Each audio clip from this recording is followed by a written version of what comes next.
So we're going to talk about how to get your sinuses really cleared out so you can breathe and you can smell things. But of course, it's allergy season and a lot of people are getting allergies from that. But if you have chronic sinus problems all year round, that usually is an infection, either a virus, fungus, could be mold, it could be bacteria, but it's living up into the sinuses. So there's several things that you want to do.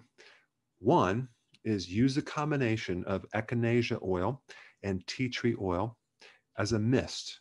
You can put a couple drops of this in your hot bath in a nebulizer, which basically is turning this liquid into a mist, or a neti pot where you're taking hot water, putting a couple drops of each and letting it go up into the sinuses. And I'm going to create a separate video on exactly what's happening, but it's going to thin mucus. It's going to strengthen your immune system. It's going to reduce inflammation and make it very unfriendly for those pathogens to exist. The next thing I'm going to recommend is to take this orally: garlic pills, oregano oil pills, and clove pills. Okay. These are my three favorite to act as an antibiotic. You take that internally and it'll actually make it very difficult for the pathogens to exist. The next thing is to drink on a regular basis apple cider vinegar. This will do many things, and I've done extensive videos on this, but to drink this on a regular basis will help shift your pH in the right direction to make it very unfriendly for those pathogens to exist. I would recommend to dilute in a glass of water about 2 tablespoons of apple cider vinegar, and you can add other things into it if you want to add ginger or lemon juice, but I don't recommend doing the Bragg's anymore. Why? Because if you look in the back of the label, I don't know how long ago they started doing this, but they started to dilute their apple cider vinegar. If you look at the ingredients, it'll say certified organic apples and purified water. Okay, it's at, I think, 5% acidity. So basically, they're diluting it. So I found another company that I'm using right now, and this is the one that I like. You can check it out. Fairchild. Okay, Fairchild's by Golden Valley Vinegar. Now, what I like about this, it's just straight certified organic apples and no water. It's very, very strong, and it's the real deal. It's raw, unfiltered. It has the mother. It's unpasteurized. So it's very, very delicious, but this is the one I'm going to recommend, not Bragg's. So anyway, you can use this combination to clear out your sinuses and finally breathe again. So if you have any type of, excuse me, one second. Oh man. Any problem with mucus in your throat? Today we're going to talk about how to get rid of it using salt. Very, very simple. This is part of a series of 3 different videos to address this problem from different angles. So whether you have sinus mucus or mucus in the inner ear, or coming from your tonsils or up from the throat, we're going to get into it. So I'm not sure if you know this, but salt is really good for anything bacterial, fungal, yeast, and mold. Even if you think about how they cure meat, they add salt to actually raw meat to stop any type of bacterial growth. And even when you make sauerkraut, you have this bacteria that is fermenting this cabbage, but then when they want to stop it, they add salt to it. And then it stabilizes this stage of making sauerkraut. I want to explain what salt does to these microbes, okay? If we take a look at my little chart right here, if we put salt on either a bacteria, a fungus, a yeast, or a mold, the salt concentration is a lot more outside than inside, right? Inside you have water, and water tends to flow towards a concentrated salt mixture.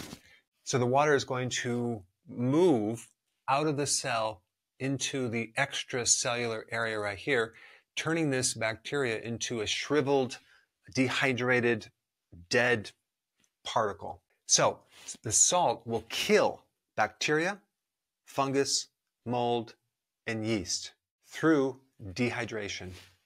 Another cool thing that the salt will do is it'll thin mucus. So a lot of times people get this really thick mucus that won't come out of their bodies. Well, you can use salt to loosen it up. How does it do that? The same mechanism. It takes the water out of the mucus, it breaks it up, and it thins the mucus. So we have 2 things going on. We have the inhibiting of the microbial growth and the killing of microbes. And we also have the thinning of the mucus. So this is really good for an infection anywhere in your respiratory tract. You could have a post-nasal sinus drip situation. That's leaking down into the back part of the sinuses into the throat.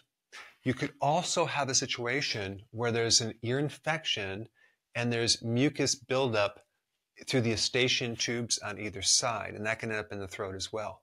And so here you are trying to get rid of the throat infection, but it keeps coming from the ear. So the source is the ear, the effect is the throat. So you have to be able to handle where it's originating from. And also if it's in the sinuses, you have to handle that as well. So this mucus can be originating from the sinus, from the ear, or even from the tonsils, which are little immune glands in the back part of the throat, which can swell up, especially in children, and be a source of infection. But really, the tonsils are trying to fight off the infection and protect any invading of the microbes deeper into the body. So it intends to create defenses, and it creates inflammation, and a lot of times you'll end up with a sore throat.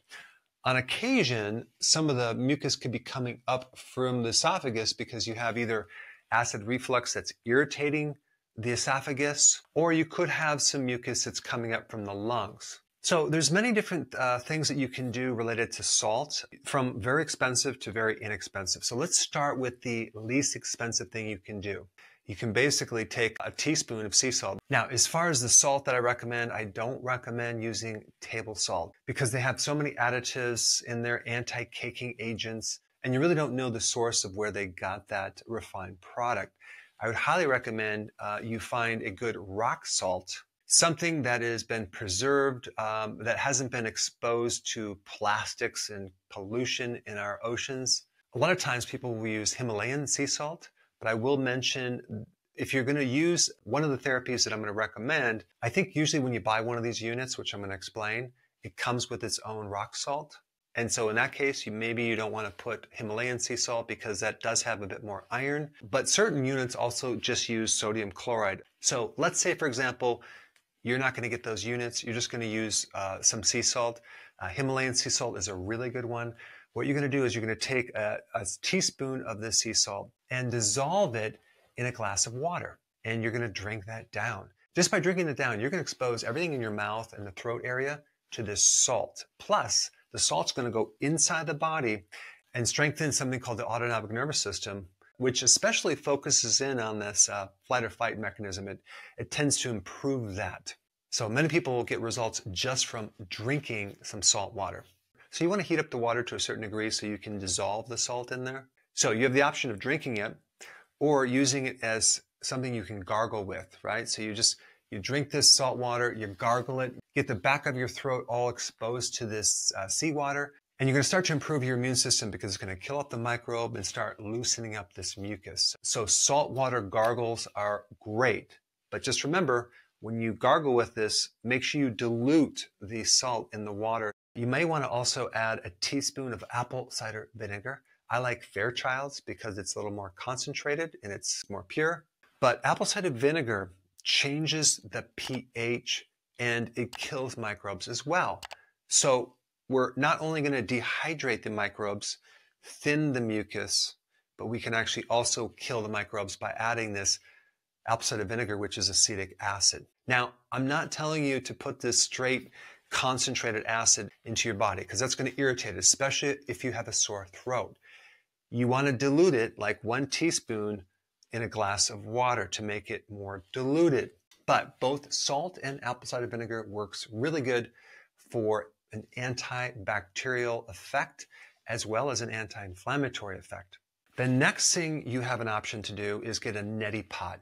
A neti pot is something called a nasal irrigation, in which you're going to pour some salt water up into your sinuses through here, and it's going to come out the other side over the sink. So the reason I like that is that you're using this diluted salt water, and it's very gentle to your sinuses. You're not using any chemicals, and it seems to really thin the mucus, and you will notice that when you blow your nose, a lot of mucus will come out. If you have a postnasal drip all year round, suspect a fungal infection or some type of mold growing in your sinuses, because that would indicate it's not seasonal. And hopefully you're going to change your diet and come off any sugar, because sugar feeds this mold and candida and fungus.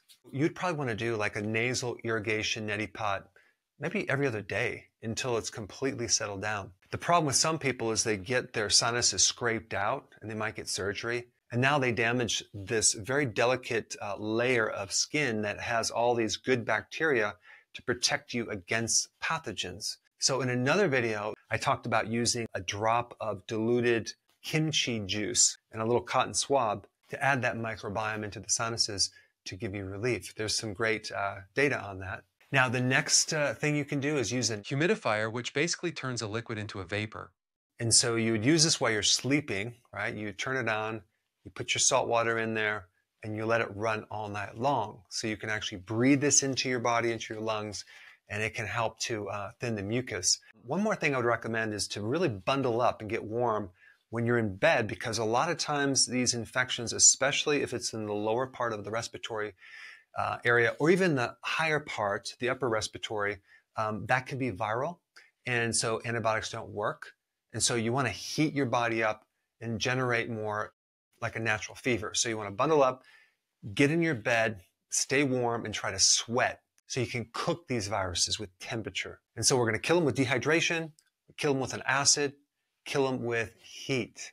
And then the next thing you can do is what's called halotherapy, which is a couple options. You can actually go somewhere and they have these salt caves that you can go in, or there's halotherapy machines, which basically are like a dry salt machine that puts this dry salt out into the air. And they usually come with their own type of salt, which is purified sodium chloride. And I don't think they use sea salts. They may, I'm not sure. But these halotherapy machines are a little bit more expensive. So if you can afford one, they might be worth it. Now, let's say, for example, you do this and it's just not working. It could be the source of your infection is coming from an ear infection or some type of microbe in the eustachian tubes, which can get really clogged up. For that, you have several options. You can just take a drop of this seawater and put it about 4 drops or 5 drops in each ear. Let it go in there, kind of shake it out. And what that will do, it will create a thinning of the mucus through here and kill off those microbes. You can also do the same thing with diluted apple cider vinegar, not concentrated, just a few, like maybe 4 or 5 drops of that diluted apple cider vinegar in the water, 1 teaspoon per glass, and you would put that in each ear. So you have different options of things you can do based on your feeling comfortable about it. There's something else you can do. You can add 1 drop of garlic oil in each ear. That works really well. It kills the microbe and allows this thing to clear out. And of course, you also have this acid reflux thing. If that is the problem, you have to watch my video down below on how to get rid of acid reflux. But you're going to know if you have acid reflux because you're going to have digestive issues. You might have heartburn. You might feel it indigestion down here. Typically, this is not going to be the issue. It's mainly going to be either coming from the sinuses or even the tonsils. So the gargling will really help. Now, on top of all of this, I would highly recommend you take vitamin D. There's a large amount of data on the relationship between kids that have enlarged tonsils and a vitamin D deficiency, kids and adults that have sinus allergies, sinus mucus, and low vitamin D, ear infections, okay, in people with vitamin D deficiencies. And so just the fact that vitamin D receptors are in every single cell in your body, including almost every single immune cell, it makes sense to take vitamin D, and probably at least 20,000 IUs. One little extra strategy that I would use instead of taking regular doses of vitamin D for something like this is I would just take 50,000 IUs of vitamin D once a week. That way you get this shotgun effect and you can actually speed up the clearing of this mucus. Now, if you haven't seen how to get rid of respiratory mucus with salt, you have to check that video out. I put it up right here.